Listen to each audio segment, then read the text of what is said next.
Jemaat Maha Tuhan, pujilah Tuhan, hai seluruh umat Tuhan. Jangan lupakan segala kebaikannya. Ceritakanlah perbuatan Tuhan yang ajaib kepada semua orang melalui firman Tuhan. Dan untuk itu, mari perlengkapi diri dengan kebenaran firman Tuhan yang menjadi bacaan MTPJ Gemim tanggal 1 sampai 7 Mei 2022 dari 1 Raja-Raja 19 ayat 9 sampai 18. Sebelum membaca dan merenungkan firman ini, mari berdoa. Ya Bapa, beritahukanlah kebenaran firman supaya kami betul-betul menemukan kehendak Tuhan melalui firman yang akan kami baca renungkan saat ini. Ya Allah Roh Kudus, ke dalam kuasa-Mu hamba serahkan pembacaan perenungan firman. Dalam nama Tuhan Yesus, firman yang menghidupkan kami. Haleluya. Amin. Bacaan firman Tuhan di Minggu tanggal 1 sampai 7 Mei 2022 dari 1 Raja-Raja 19 ayat 9 sampai 18. Begini dikatakan. Di sana masuklah ia ke dalam sebuah gua dan bermalam di situ. Maka firman Tuhan datang kepadanya demikian. Apakah kerjamu di sini, hai Elia? Jawabnya, aku bekerja segiat-giatnya bagi Tuhan Allah semesta alam. Karena orang Israel meninggalkan perjanjianmu, meruntuhkan mesbah-mesbahmu, dan membunuh nabi-nabimu dengan pedang. Hanya aku seorang dirilah yang masih hidup, dan mereka ingin mencabut nyawaku. Lalu firman-Nya, keluarlah dan berdiri di atas gunung itu di hadapan Tuhan. Maka Tuhan lalu. Angin besar dan kuat yang membelah gunung-gunung dan memecahkan bukit-bukit batu mendahului Tuhan. Tetapi tidak ada Tuhan dalam angin itu. Dan sesudah angin itu datanglah gempa. Tetapi tidak ada Tuhan dalam gempa itu. Dan sesudah gempa itu datanglah api. Tetapi tidak ada Tuhan dalam api itu. Dan sesudah api itu datanglah bunyi angin sepoi-sepoi basah. Segera sesudah Elia mendengarnya, ia menyelubungi mukanya dengan jubahnya, lalu pergi keluar dan berdiri di pintu gua itu.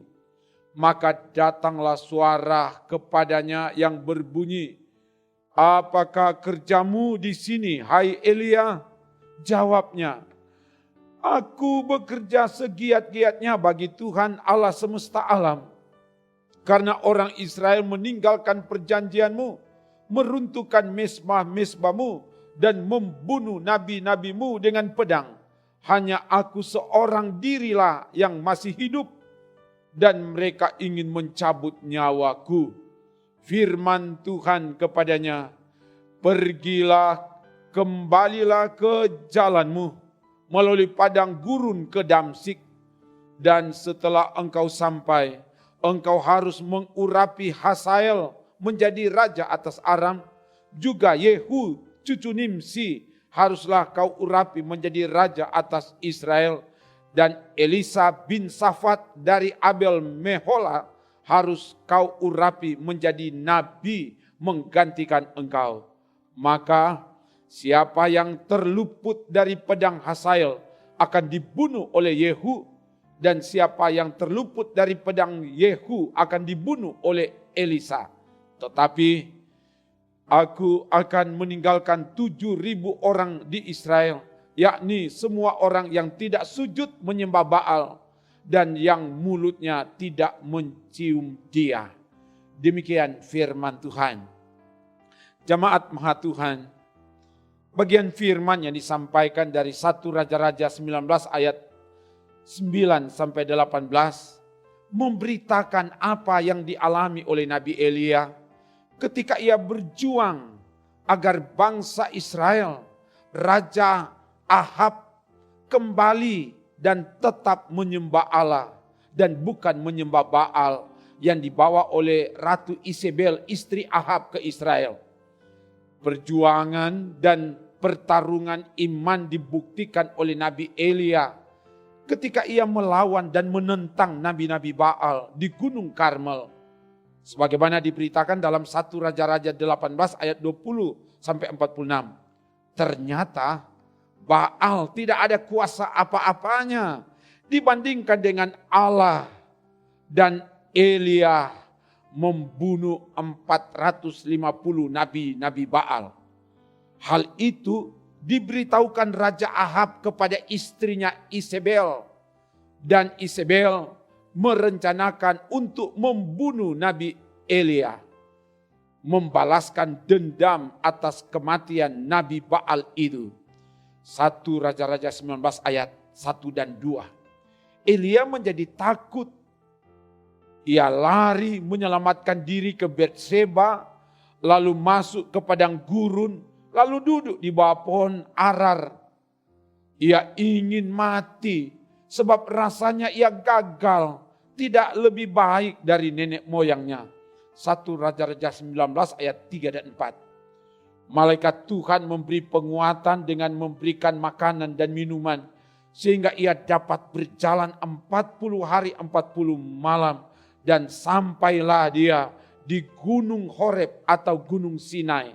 1 Raja-Raja 19 ayat 5 sampai 8.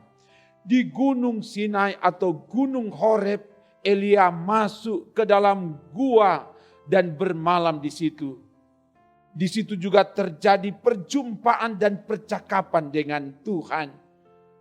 Pertanyaan sekaligus teguran yang disampaikan di ayat 9b dan ayat 13b. Apakah kerjamu di sini, hai Elia? Ini pertanyaan yang sedang dilakukan oleh Elia. Jadi dipertanyakan apa yang sedang dilakukan oleh Elia saat itu, di tempat itu.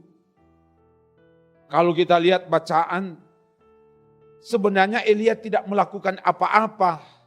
Karena takut atas ancaman Isabel, ia lari dan bersembunyi. Jawaban Elia atas pertanyaan Tuhan itu di ayat 10a dan 14a, di situ dikatakan, aku bekerja segiat-giatnya bagi Tuhan Allah semesta alam. Tuhan menanyakan apa yang sedang ia lakukan saat itu. Tetapi Elia menjawab apa yang ia lakukan dahulu. Dan Elia merasa ia ditinggalkan sendiri.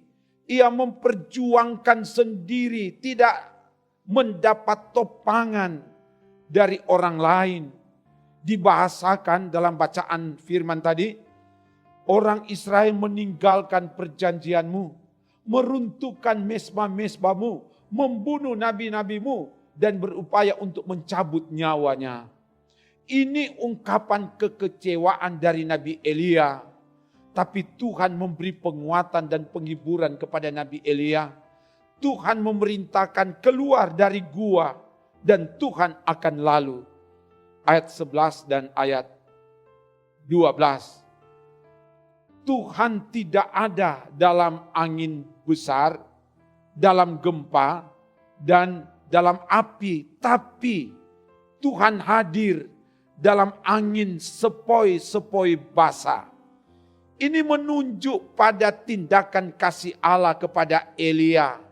Walau Elia bersalah, walau Elia lari, bersembunyi, meninggalkan tugas pelayanan. Namun Tuhan tidak datang kepadanya dalam gempa, dalam angin, dalam api yang adalah simbol penghukuman Tuhan. Tapi Tuhan datang kepada Nabi Elia dengan kelembutan dan kasih dalam wujud angin sepoi-sepoi basah, simbol kehadiran Tuhan. Ini menunjuk bahwa Tuhan memberi semangat baru kepada Elia untuk keluar dari persembunyiannya, kembali ke jalannya, kembali ke pelayanannya, untuk mengurapi Hazael menjadi raja atas Aram, Yehu cucu Nimsi menjadi raja atas Israel, dan Elisa bin Safat menjadi nabi yang akan menggantikan Elia. Ayat 15 sampai ayat 16. Ini tindakan Tuhan yang mengobati Elia yang sedang depresi dengan menyuruhnya melaksanakan pelayanan kembali.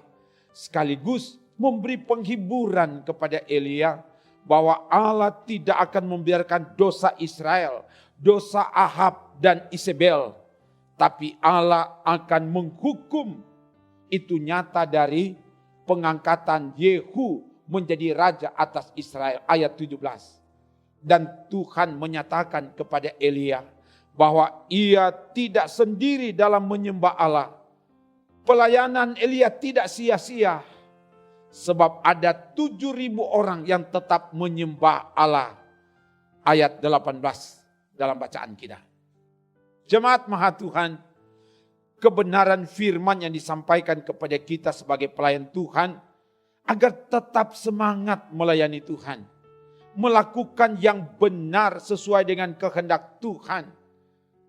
Segala sesuatu yang dilakukan sesuai dengan kehendak Tuhan, melakukan suatu kebenaran terkadang tidak disukai oleh orang lain, dan terkadang datangkan bumerang dalam hidup ini.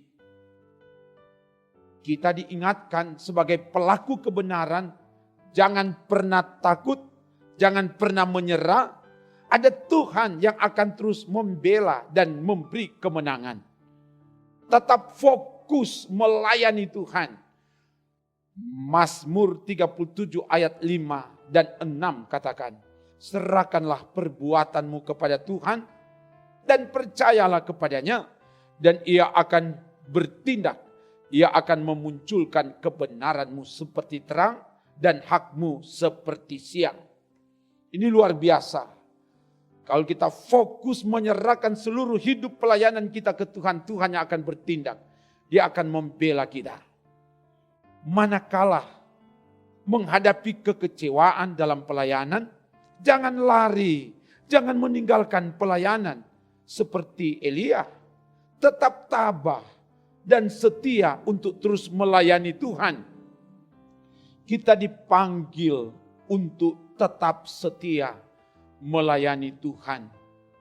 Soal sukses itu adalah urusan Tuhan.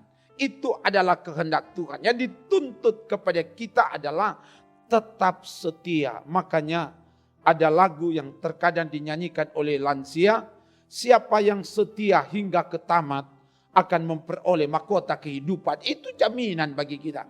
Sesulit apapun yang kita alami di tengah kerja pelayanan, tetaplah setia melayani Tuhan.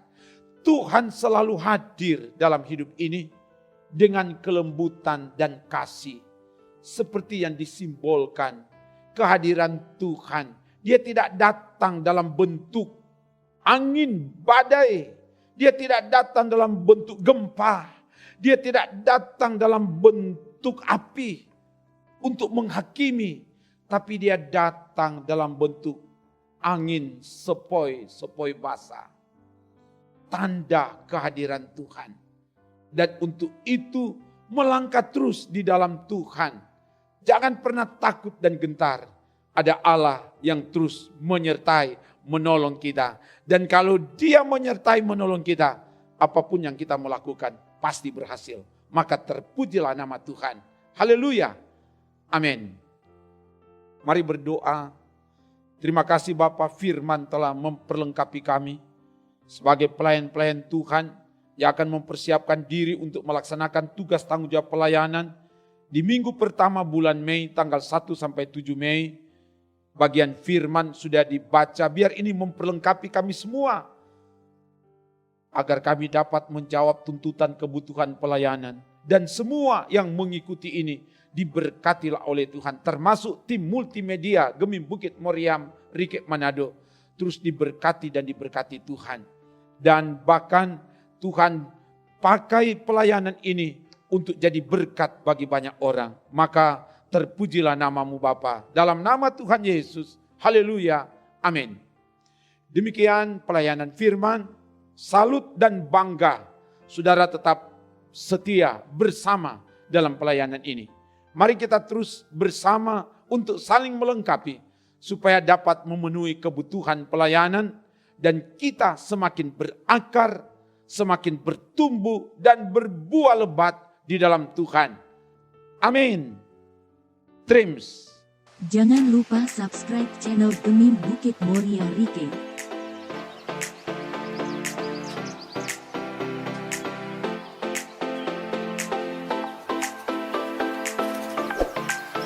Dan nyalakan lonceng di samping kanan untuk memperoleh info terbaru mengenai ibadah-ibadah yang dilaksanakan.